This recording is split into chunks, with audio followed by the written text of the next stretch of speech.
Vibe వచ్చింది. అలాగే ముక్కుక పుడక నాటు ఏదైతే ఉందో ఆసమ్, అసలు ఆయన లుక్ నిజంగాని నాకైతే రామ్ చరణ్ గారు మళ్ళీ గట్టి కంబ్యాక్ ఇవ్వబోతున్నారు బుచ్చిబాబు గారితో అనేది అయితే క్లారిటీ వచ్చింది. ఎందుకంటే మైత్రి మూవీ మేకర్స్ వారు ఏది పట్టుకున్న బంగారమే అనిపిస్తుంది.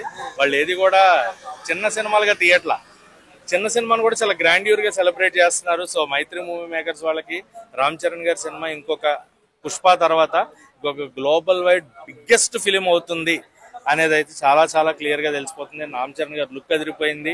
అండ్ ఆయనకి ఎలాగో వాళ్ళ birthday, so wishing him all the very best and happy birthday. చూసినప్పుడు అల్లు అర్జున్ గారు లాగానే ఉంది ఆ ఫోటో అని చెప్పి ట్రోల్ చేస్తున్నారు. ఎంతవరకు కరెక్ట్ అంటారు? ఆ ఫోటో చూస్తే అలా అనిపిస్తుందా? నాకైతే అనిపించలేదన్న. ఎవరు అంటే రంగస్థలం ఆయన ముందే గడ్డంతో చేశారు. సో పుష్ప తర్వాత వచ్చింది, మరి రామ్ చరణ్ గారి లుక్ అల్లు అర్జున్ గారు కాపీ కొట్టారని అనుకోవచ్చా? ఏది దేంతో దాంతో ఎందుకు కంపేర్ చేస్తారు? కంపారిజన్ వద్దు. రామ్ చరణ్ గారి లుక్ ఇంకా డిఫరెంట్ గా ఉంది. హెయిర్ స్టైల్ అది, గడ్డం అది, మళ్ళీ రగ్గుడ్ లుక్ లో రంగస్థలం టైప్ లో కనిపించారు అంతే.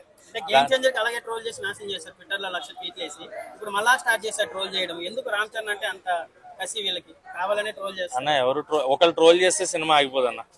ఒకళ్ళు ట్రోల్ చేయడం వల్ల కానీ సినిమాలో దమ్ము లేకపోతే సినిమా ఆగుతుంది తప్ప, ఒకళ్ళు ట్రోల్ చేస్తేనో ఒకళ్ళు హైప్ ఇస్తేనో సినిమా ఆగదు. ఇది ఖచ్చితంగా గుర్తుపెట్టుకోవాల్సిన విషయం. ఎందుకంటే సినిమాని పడుకోబెట్టాలి, సినిమాని ఏదో చేసేయాలి అని ఎవడో అనుకుంటే సినిమాలు ఆగవు. ఇక్కడ సినిమాలో దమ్ము ఉంటే ఖచ్చితంగా అది ఎవడు ఆపాలని చూసినా జనాలు ఆగరు, ఖచ్చితంగా వరదలా వస్తారు.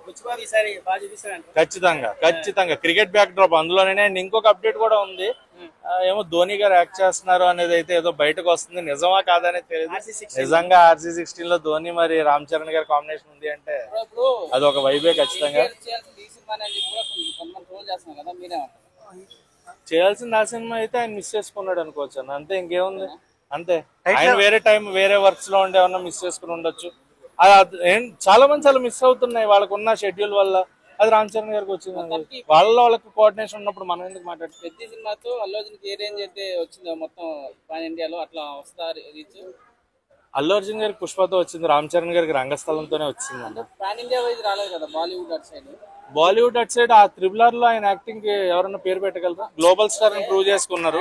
వచ్చింది బట్ అంత రీచ్ హైప్ గుర్తింపు కానీ ఇంకా రాలేదు కదా. అదేమైనా వచ్చే అవకాశం? వచ్చేస్తుంది పక్క పెద్దతో ఖచ్చితంగా. ఎందుకంటే రామ్ చరణ్ గారు ఈజ్ ఆసమ్. నాకైతే లుక్, ఫస్ట్ లుక్ చాలా చాలా చాలా నచ్చింది. ఆయన లుక్ కానీ, ఆయన బియర్డ్ లుక్ కానీ. నేను మన గేమ్ చేంజర్ వచ్చినప్పుడు అదే చెప్పా, సార్ గడ్డం తీయకుండా చేయండి సినిమాలో అని. సో నాకైతే అదే అనిపించింది. నాకు మళ్ళీ పాత రామ్ చరణ్ గారు వచ్చేసరి he's back to bank the screens. థియేటర్లు దద్దరిల్లిపోతాయి అంతే.